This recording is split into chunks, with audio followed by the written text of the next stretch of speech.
With the K-pop hour in 5, 4, 3. And we are back, folks, here on the Michigan Insider on the Big 1050 WTKA, online at the big1050.com. Sam Webb, Mr. Ira Weintraub on the other side, and joining us as they do every single Thursday in the 9 o'clock hour, the MGoBlog Roundtable crew. We're reflecting upon last week's game, looking ahead to Saturday's contest, where the Wolverines are going to do battle with the Trojans of USC. Gonna see how things play out. If the Wolverines get this one, boy, it really sets the stage for a run to the finish line. Not looking past Washington, but boy, it really sets things up quite nicely if the Wolverines can get this one. Joining us like he does every single week, the man who started it all over at the blog, Brian. How you doing this morning? I'm well. Seth Fisher, how are you this morning? Unlike the Guardians, I'm still alive. And unlike the Yankees, I should say. Happy Yankee Elimination Day to all who celebrate. Yeah, those Guardians did go down. How are you doing this morning, Craig Ross? Hey, I'm fine. I know, I have Tiger fans who called the Guardians cockroaches because they're impossible to kill. And it turned out that's not true. And so congratulations to the Tigers. I'm rooting for them. Hope they do well. The only thing I got sort of off the point, it was very short, was a guy sent me a note asking me what we really talked about when we're not recording. And I said, well, K-pop. And that Brian Cook is like one of the K-pop experts in Ann Arbor. I think it's just proven that in the last segment, didn't you? I mean, come on, admit it. Well, my knowledge is a little dated, but there was a syndicated show before K-pop got really big that I used to watch in college. That for some reason me and my friends called Mind Video Hittin'. I don't know why, but it was girls in bathtubs and very slow ballads that we all hated. It was a good time, and I was not surprised when K-pop got big. Anyway.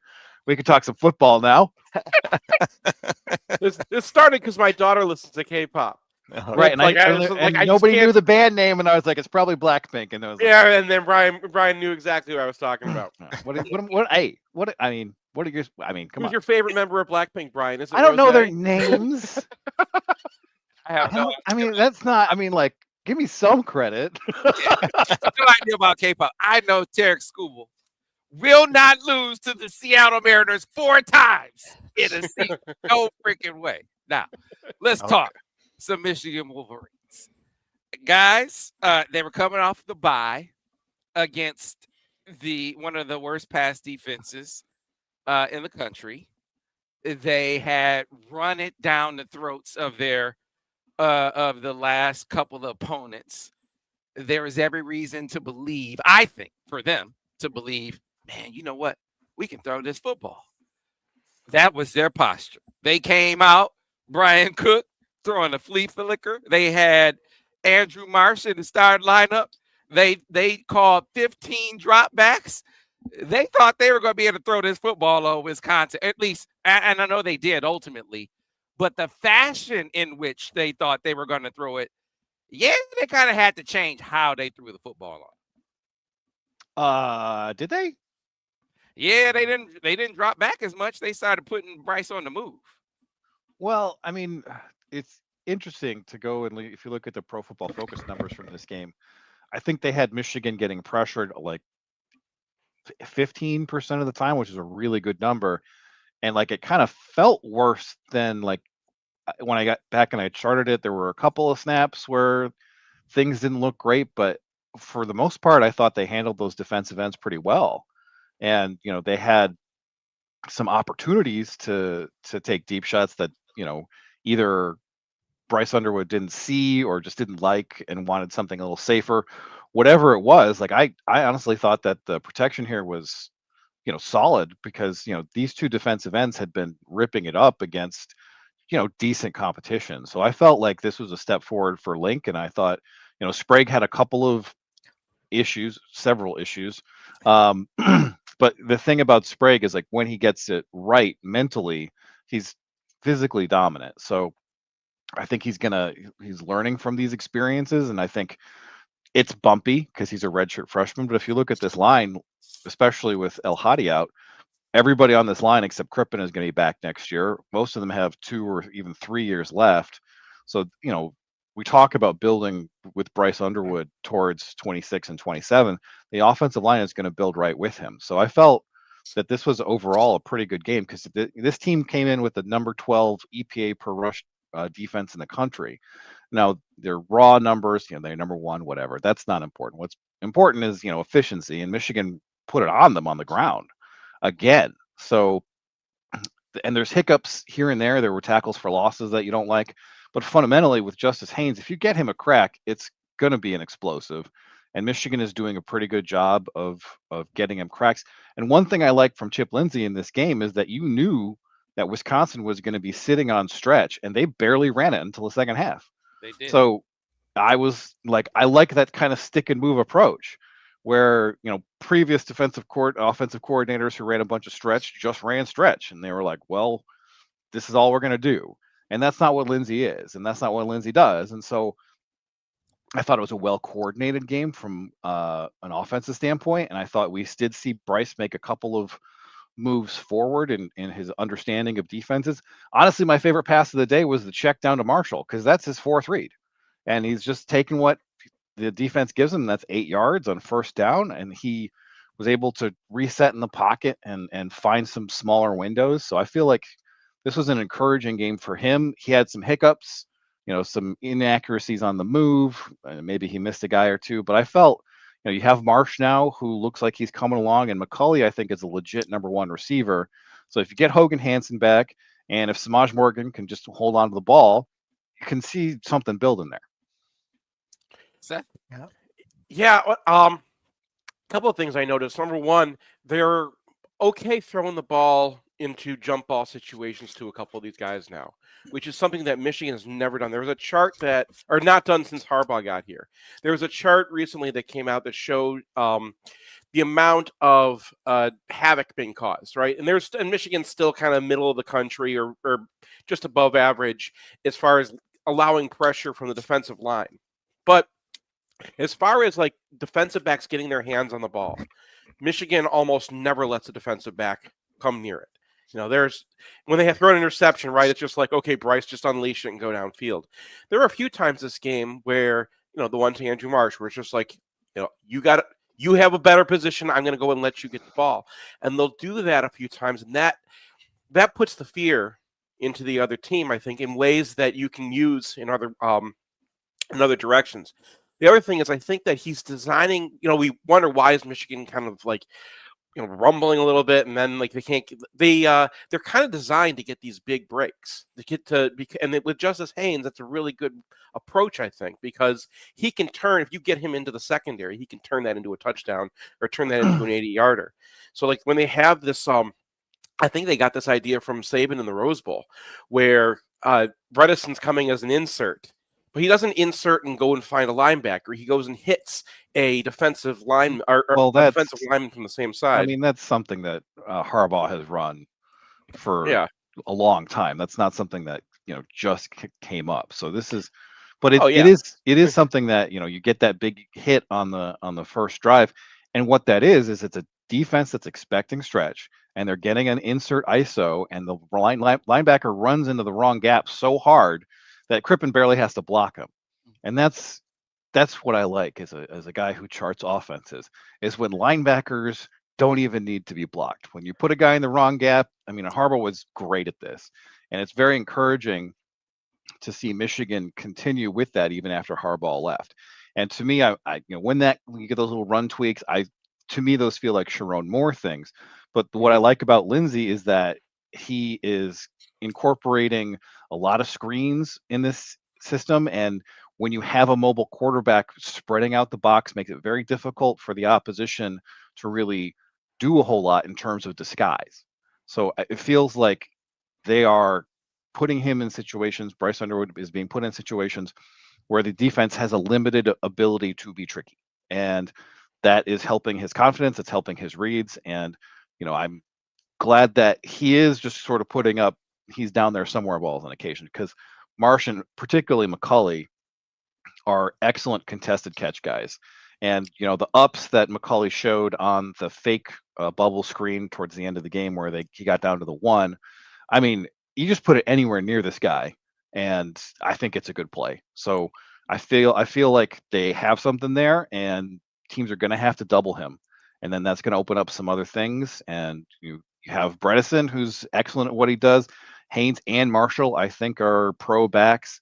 Like the choppiness of the offense often comes down to, one, the youth of the quarterback, because sometimes they get stuck in plays that a more veteran guy would probably check out of, and two, the youth of the offensive line.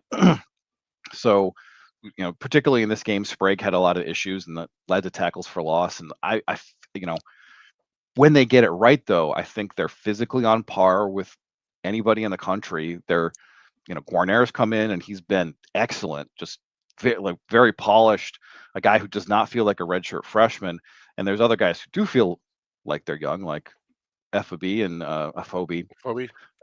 and Sprague to some extent. And so I feel like they're young, and they're going to be getting better faster than most other teams in the country. So I feel like this is a good thing to build on. And if you come and look at this USC game, their offense is explosive, and they've been doing all these things. Their average strength of defense they face is 131st in the country. So I don't necessarily think that they're going to just go up and down the field against Michigan. And then if you look at those defensive tackles for USC, I don't think they can hang with this offensive line. I just don't. So I think that Michigan has a pretty good shot at this game. What, Brian? I mean, I couldn't agree more about Lindsey. I thought his play sequencing was excellent. I thought getting away from stretch early was a great idea, because I'm sure that's what Wisconsin prepared for. I mean, I felt Sprague had his issues in pass pro, but otherwise it wasn't too bad. I think that Underwood missed some open receivers, and there were probably some plays he should have gotten out of. There was the drop by Bredesen, for example. It's either Marshall or Haynes. No one is covering him at all in the flat. He's completely wide open. But he found an open receiver. He did find an open receiver. You have to expect that even if Max Bredesen doesn't get a whole lot of targets, that he's going to catch something that's basically at his face mask. So I didn't have a problem with most of what he did. And you could say that, like, okay, on the flea flicker, he might have Marsh down the middle, or like he did. Yeah, but it kind of looks like he might get bracketed. I think he's past those guys. But at the same time, like, I don't have a problem with him putting up a catchable ball for McCulley that ends up with an interference penalty. This is my frustration when Michigan had Nico Collins on the team, right? Like, just put it up, and the defensive back is going to panic a lot of the time, and you're going to get free 15 yards. So I feel like the aggressiveness where they're going after guys who are quote unquote covered when they're not really ever covered is something that I appreciate. And that is a change, as Seth pointed out. That's not something that Michigan has done basically ever since I can count back shoulder throws on one finger, and it was Colston Loveland in the Big Ten championship game against Purdue. And that's all they've done. So, but the structure of the offense, I think, is nice. I like when they threaten laterally. I like the fact that there are RPOs that are effective. They're like the McCulley touchdown was an RPO off a corner blitz, and they need those controls for corner blitzes because they like to have those tight splits for the wide receivers. And Oklahoma really got after them with the corners, and also Nebraska did. So that's one thing I'm going to be looking for against USC is, like, what are they doing to control that approach? Because it's very difficult for a defense to just run when the corner is changing the rules of where the opposition is supposed to go. One question I've got for you is Link. It didn't seem like there were a lot of problems there this week, or no. I thought he probably had a pretty good game. Well, yeah, and I had a lot of big negatives for him 2 weeks ago. Yeah. But this game he was solid. Like, I don't necessarily think that he was blowing it out of the water, but I didn't see mental errors, and I thought that his pass protection against a couple of guys who I thought were decent were above my expectations. And like, I think it depends on like how forgiving you are, but there's the pass that Samaj almost dropped and then fumbled after Underwood got out of the pocket. Like, I'm not sure. Like, I issued one negative there, but like, I think that other people think that's a much worse event than I think. Because if there's a defensive end who's getting around at 8 or 9 yards and you're attached to him and you're pushing, the thing that's probably going to happen is what actually happened is that the quarterback steps up and now he's out of the pocket, and Bryce Underwood out of the pocket is a problem. So for me, I'm not even sure I would count that as a pressure. Now, Pro Football Focus did, and their grades for the pass protection for the tackles were like 55 and 40 something. I just straight up disagree. I think that this was a step forward for both of them. Yeah. Mm. I think in this game they went in thinking that they were going to be able to pass from the pocket a lot more than they were actually able to. I think that's reflected in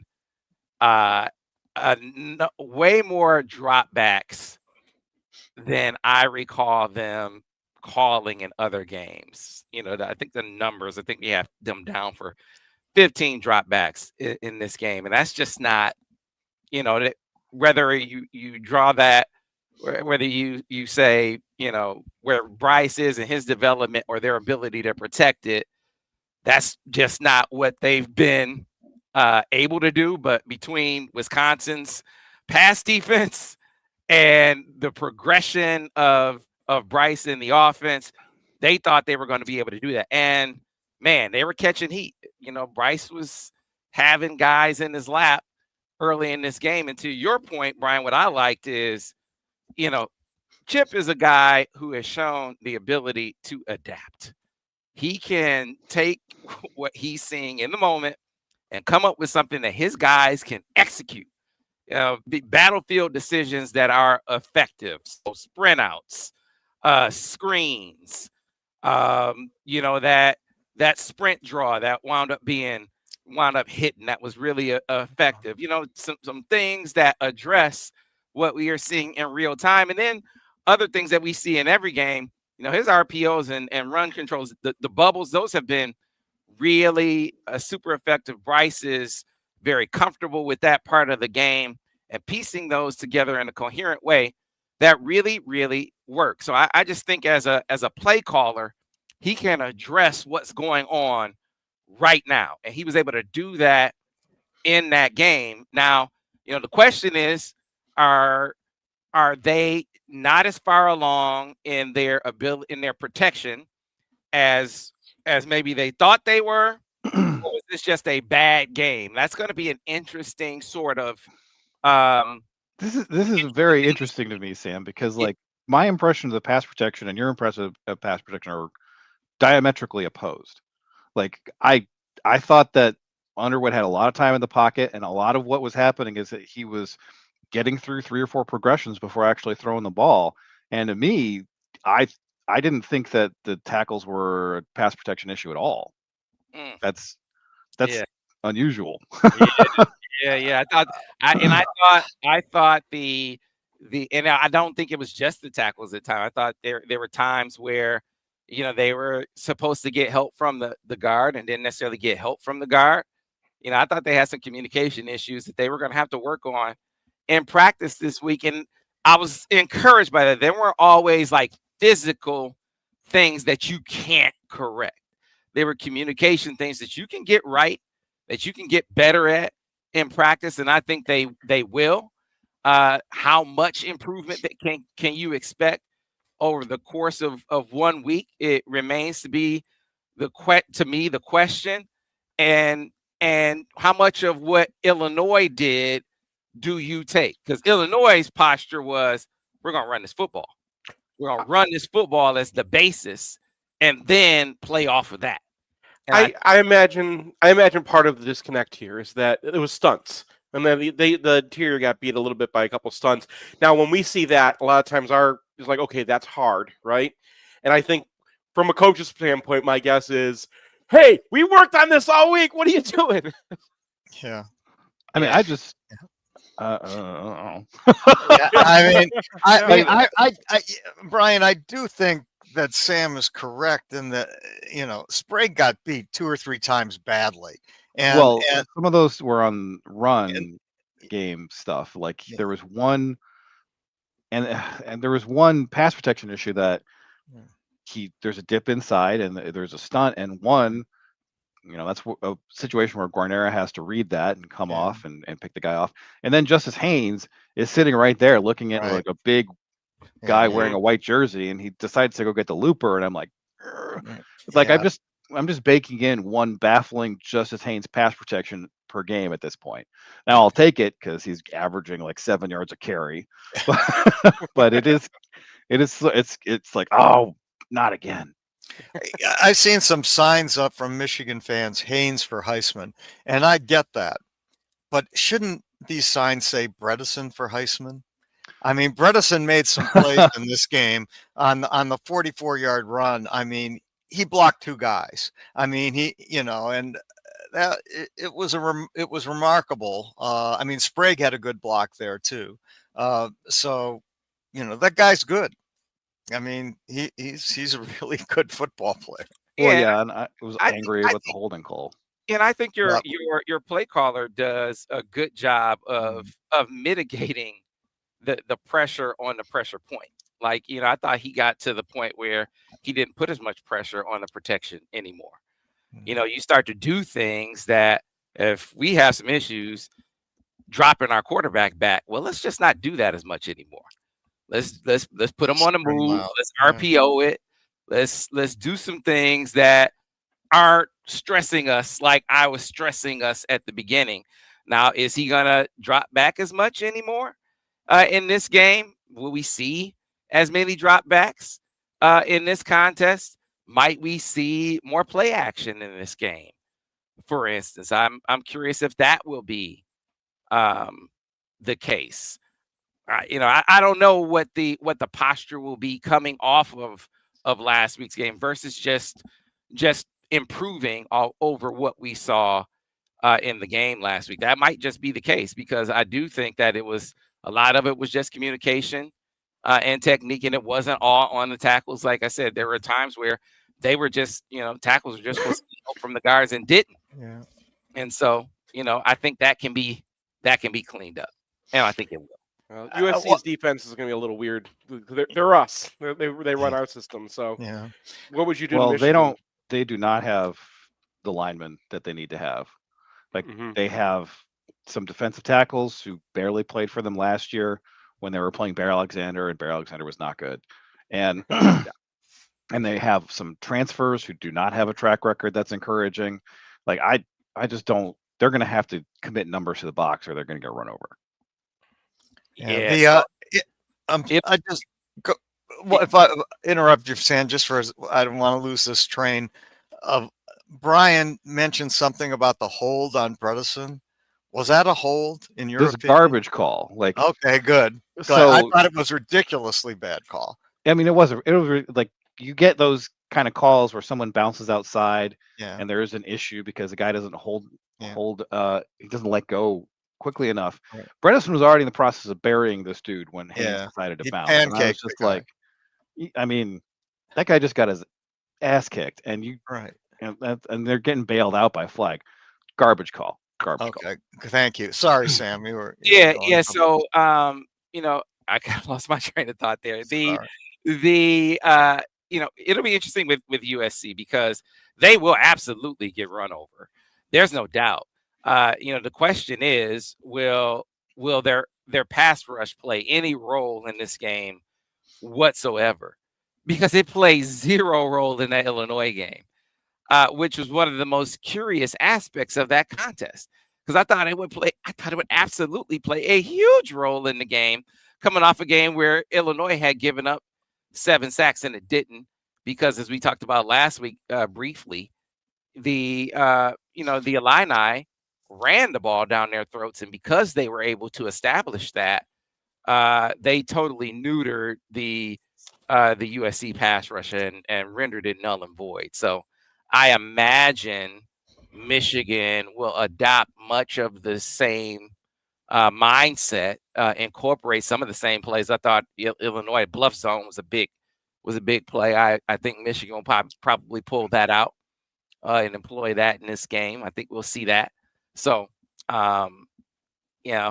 we'll see if some Illinois game plan bleeds over into Michigan's attack plan this week. And then let's get over. We'll talk defense on the other side here, because that will be much more problematic. Mm-hmm.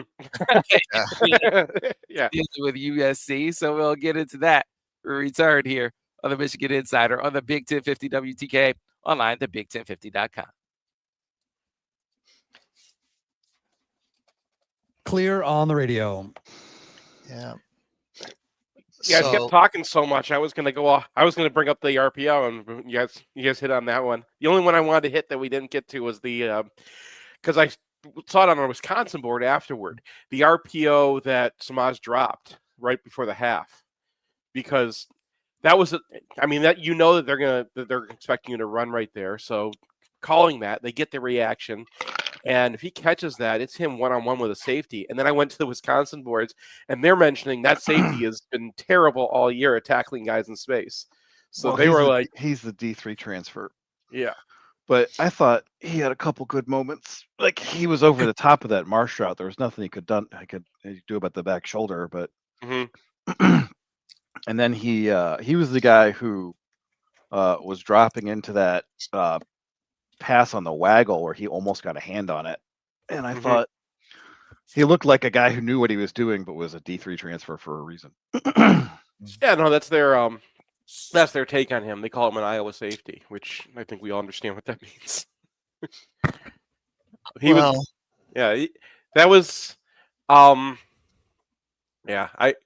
think that there was a bigger drop than we realized at the time, which is interesting for that game, because everything else in that game annoyed me way more at the moment than it really should have, because I was hot and in the sun and waiting through Fox commercials. The one thing about this game coming up is that, we've played at least consequential defenses. I mean, Oklahoma's very good. I think Wisconsin was at least good against the run. They got a good line. Yeah, I give them credit. I give them. I was wrong in thinking that their run defense was good by default. That people didn't run on them because everyone could pass on them. Was kind of my thought process. And no, they're legit. They're legit. And so, and meanwhile, you look at USC, Georgia Southern, they're awful. Missouri State, awful. MSU defense, awful. Purdue defense, maybe the worst in the Big Ten. I don't know. And the Illinois defense, doesn't look, great either. They may have a good offense, but defensively. So they really haven't been challenged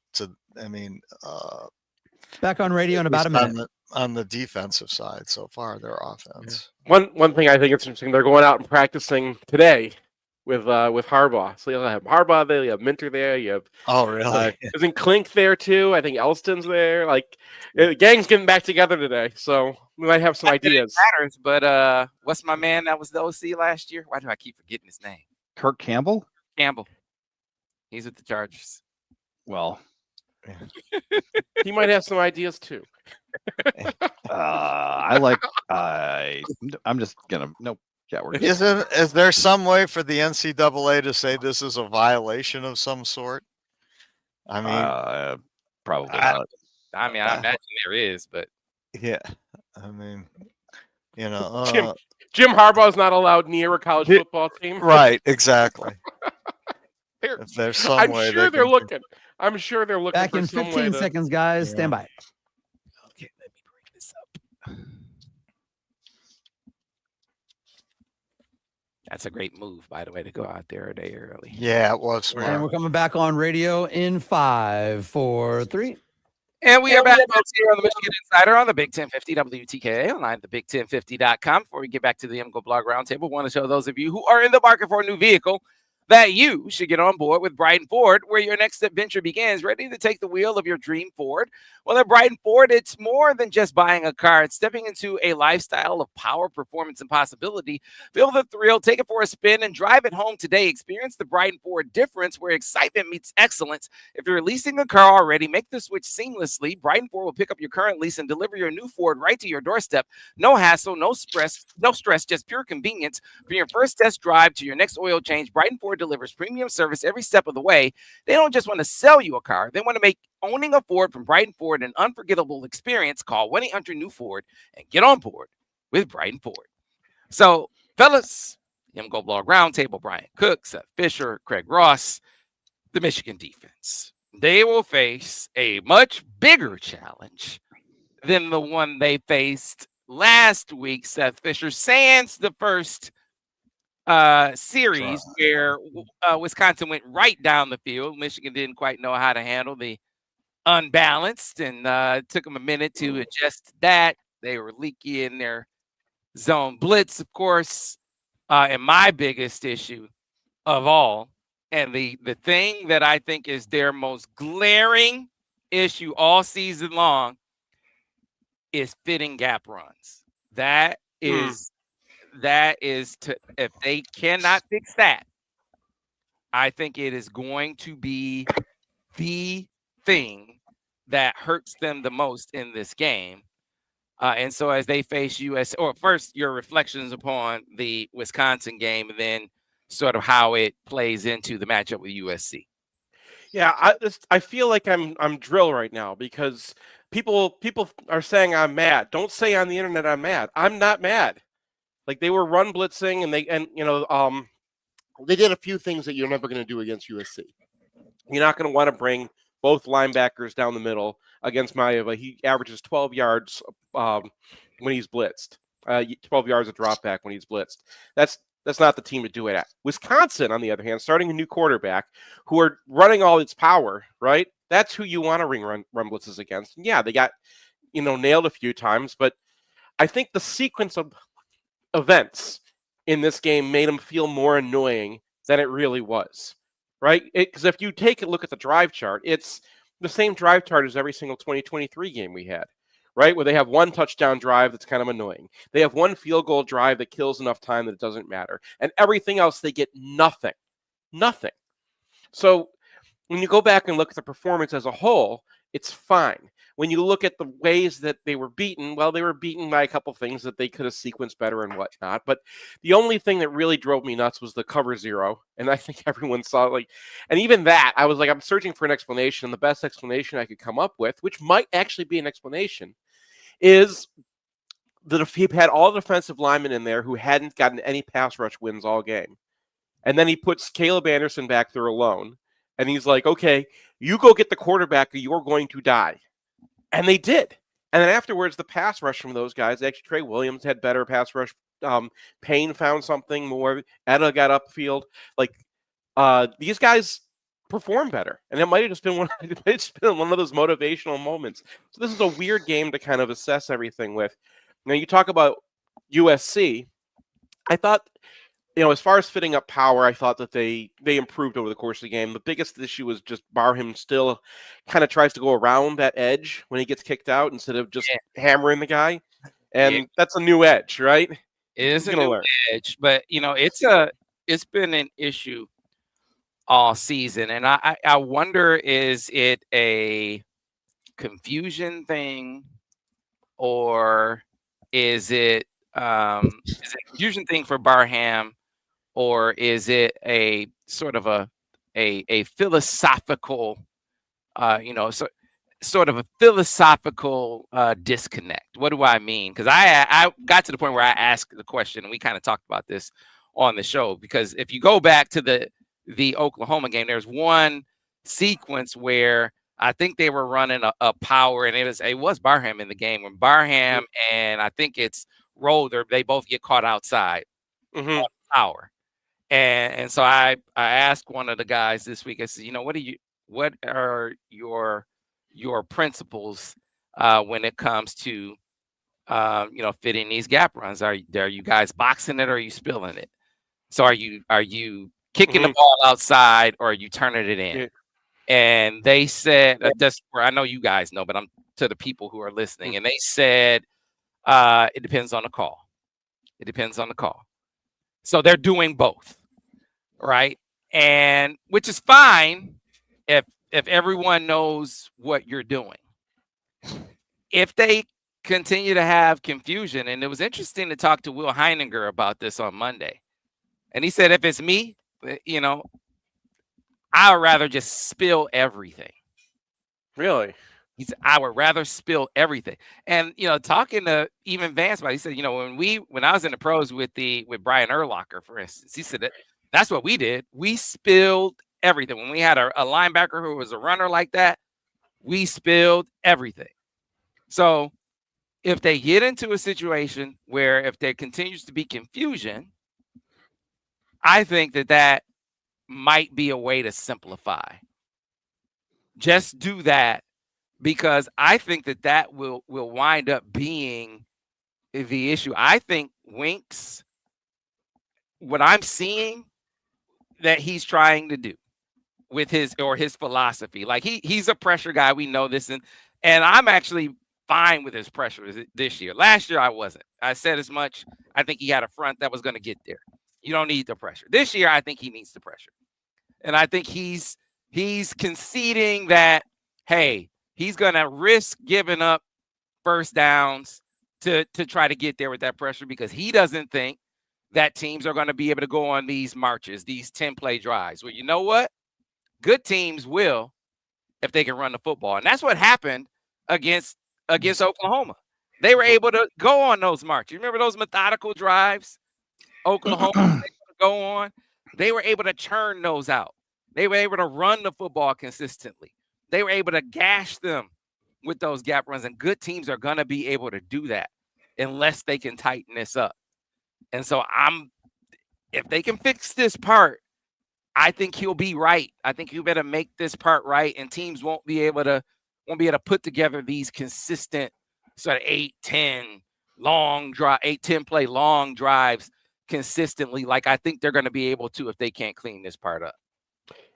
So there's a big drop off I've noticed between the starting line and the second line. So when you got Rayshon Benny and Trey Pearson there, you're getting not getting last year's production, but like no one's ever going to get that production. When you got those guys in there, you are getting star production. Okay, and in that case, I don't want us spilling. I want everything to have to go back inside because once you go inside, Pierce or Benny's going to win a block 7 out of 10 times. Now, when you have the backups in, they're just not as effective, right? Etta is still he's young for where he is, for as long as he's been in the program. He's a developing guy. He's still getting stronger. You can see it with him, though. You can see once in a while he just wins a block, and next year or the year after he might be actually really good. The other guys, the seniors, I'm kind of disappointed in. I expected Payne to be who he is. I thought he was going to be a little bit better run defender than he's been. Williams, I was way high on. I think that he's been a real disappointment. They're just guys. And, they'll be in their gap, but they're not going to be in their gap plus 0.5. And that's really, if you're going to play, if you're going to contain, right? If you're not going to play to spill, you're going to put it on those defensive tackles to win some blocks. And I don't really see those guys winning a whole lot of blocks. Kind of, it's annoying a little bit that and maybe this is just a Wisconsin thing and it was hot out and whatnot, so maybe they won't do it as much as it gets cooler, but they were rotating almost equally. Well, so it's not they're rotating equally, is that Cam Brandt is getting more snaps than Derek Moore. And no disrespect to Cam Brandt, but that's crazy. Yeah. There's no reason that Derek Moore shouldn't be out there for 2/3 of Michigan snaps. And I know that these offenses haven't been very intimidating, but if they're going up against Jordan Maeva, he's got to be out there, I don't want a defensive end not named Guy or Moore or Barham out there against USC because, Brandt is a guy who's he's an anchor, right? His pass rush is not on the same planet as any of those other guys. and you're going up against one of the best passing offenses in America right now, you just can't afford to have the kind of rotation that you've been having in these previous games.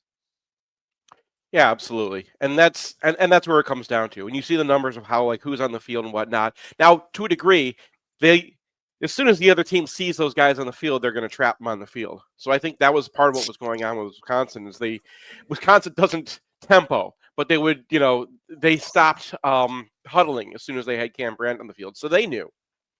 But yeah, I think it was just the heat or the level of opponent. But your best pass rushers are Barham and Moore.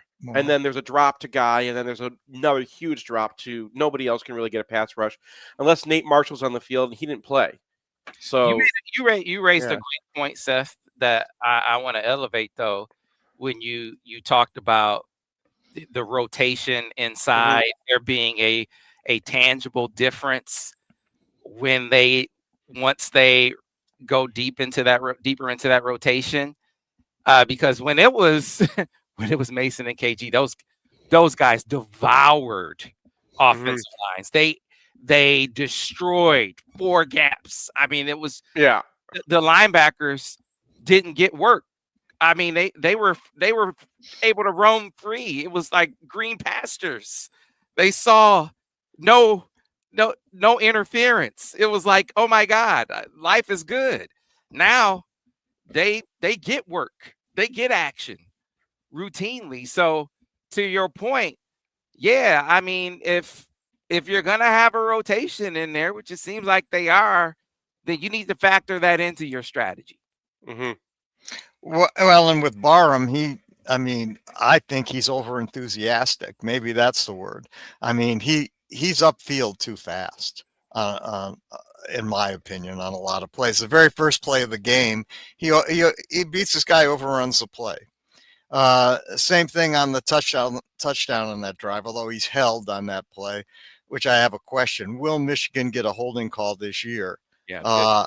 I mean, it's not like our defensive line play is bad. There were a few in this one. Yeah.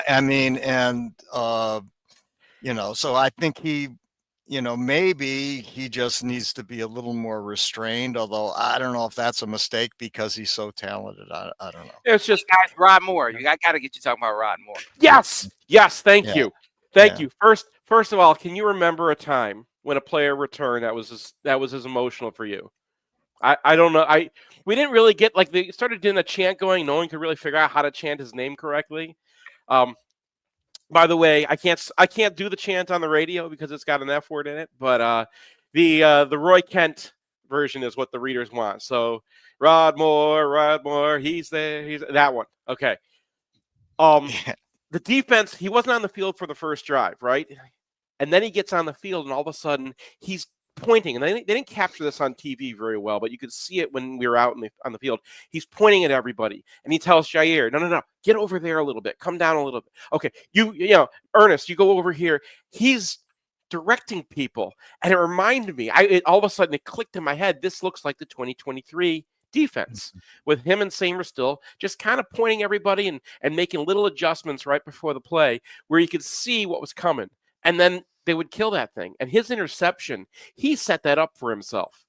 Okay, they don't rotate into a man look until after Wisconsin's checked. They've gotten a look, they've gotten motion, and then they check into something that's supposed to be a zone beater. And then Michigan rolls down to man with 6 seconds before the snap. Jair Hill's one-on-one. They look, they don't see, the quarterback doesn't see what he thought he was seeing, and then he goes to the bailout, right? I saw a rolled down cornerback. You're going to throw, that's your outlet. He throws it, and Rod Moore is already on the hash when he throws it, and is direct, and he's just running under it like a center fielder. He saw that thing the whole way. He knew exactly what he was baiting, and it's like, man, this guy, I know they were probably working him in, but he's got to be on the field every single snap the rest of the season. There's no substitute. They're going to be working him. It's going to be gradual, but to your point, he made 3 plays that nobody else in that secondary could have made. The throwback screen is going to work, but he sees it. Oh, he sees it and makes the play on that. I mean, there's no substitute for intelligence, and he's got it. Yeah, he's got that Mikey level understanding. I mean, the reverse, he's literally the only guy on defense. Like Brandon Hillman has to take that play, and he is totally out of play. He's on the other hash. Yeah.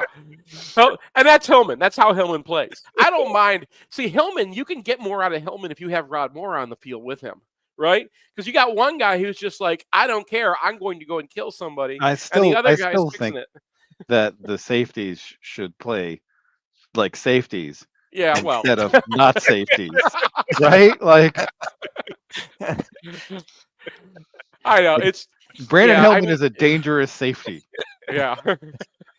Yeah. He was literally, Rod was literally the only one not fooled, but it was emotional. Yeah, but there's another drive that Hillman ended because he came down and hit the running back and turned it into a 4th and 3 versus a 4th and 1, which is probably a go for it at that situation. So, but you know who's going to be like that is Jane Sanders. I mean, he's the son of a DB. His mom was a college track athlete. He has that doesn't make the same mistake twice kind of mentality. Like they tell him something once and he has it. You know, he's gonna be that kind of play. He's a corner, not a safety, but you can kind of see the making. But yeah, I mean, we were talking preseason. Who's gonna be the cornerbacks, right? And it was gonna be Jair and Zeke, and then who, right? And now they have 3 guys. Like he's filling that role that we thought Shamari Earls might have to move into, and that is such a comfort blanket. I'm so glad Jaden Sanders has come through. Yep, great stuff, guys. Another great session. Appreciate you as always. Go Tigers! Go Tigers! I'll even say it. Go Tigers! Go get him, Scoops. We will be back next week to break it all down. Appreciate you all as always. We'll see you next time on the next edition of the Michigan Insider on the Big 1050 W.